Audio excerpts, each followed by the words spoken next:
This video will be the first in a series that will open my channel. This first video will present a story.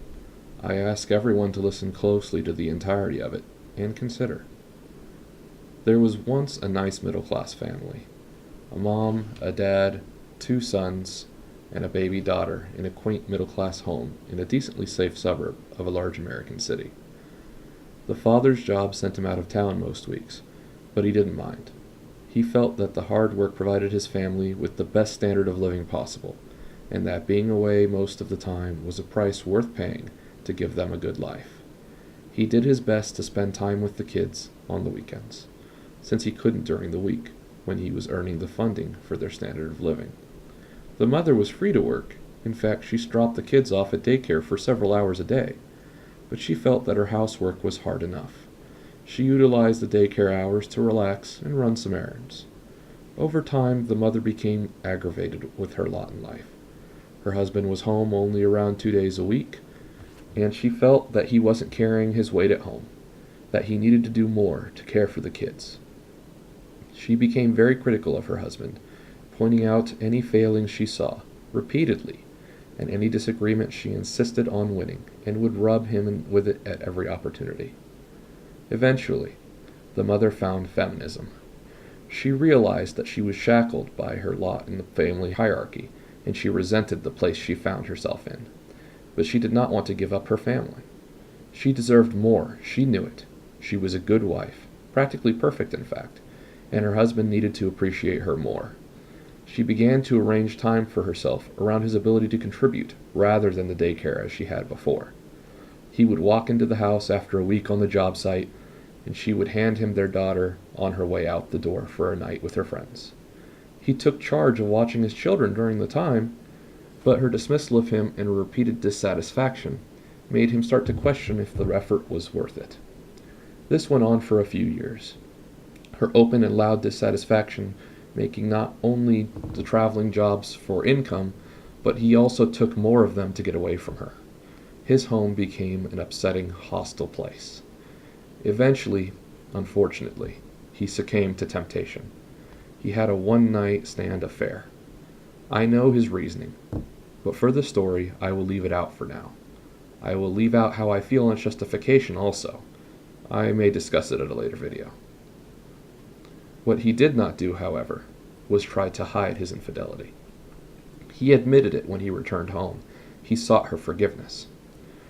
I don't know if he received it, but I do know that they separated. She stayed with the house and the children, and she kept one of the cars.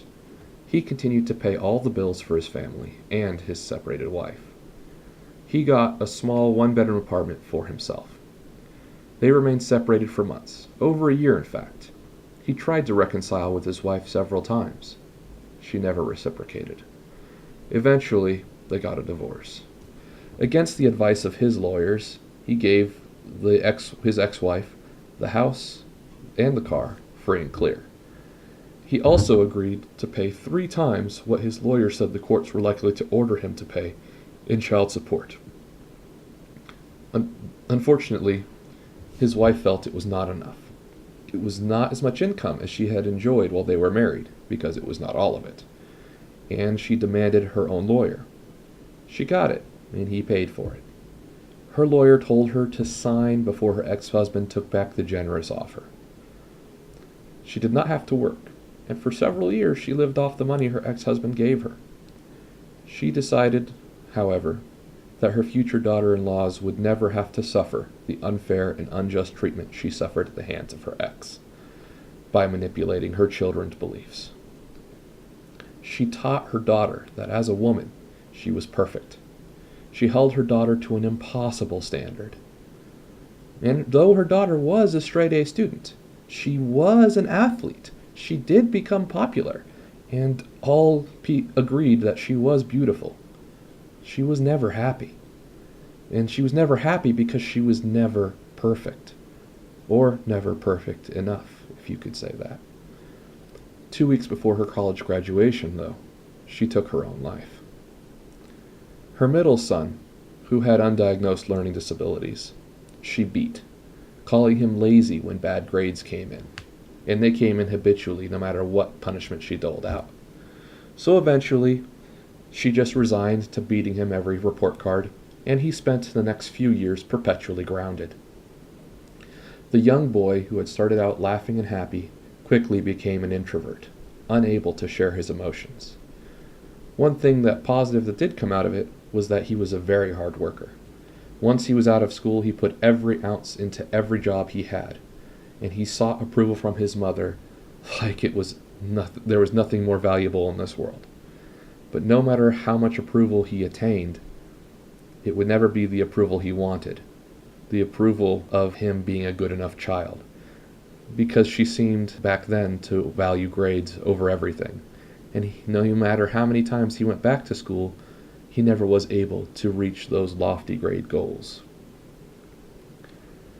Her eldest son, she taught that as a man, he had to resist his urges. She taught him that women do not have sexual unclean desires like men do, that women would give him their sex as a reward when he was a proper, good servant. She taught him that the only way for him to measure his maleness, and in turn his worth in life, was how dedicated to a woman he was, and how happy he made her. And he believed this. It resulted in him becoming acutely codependent.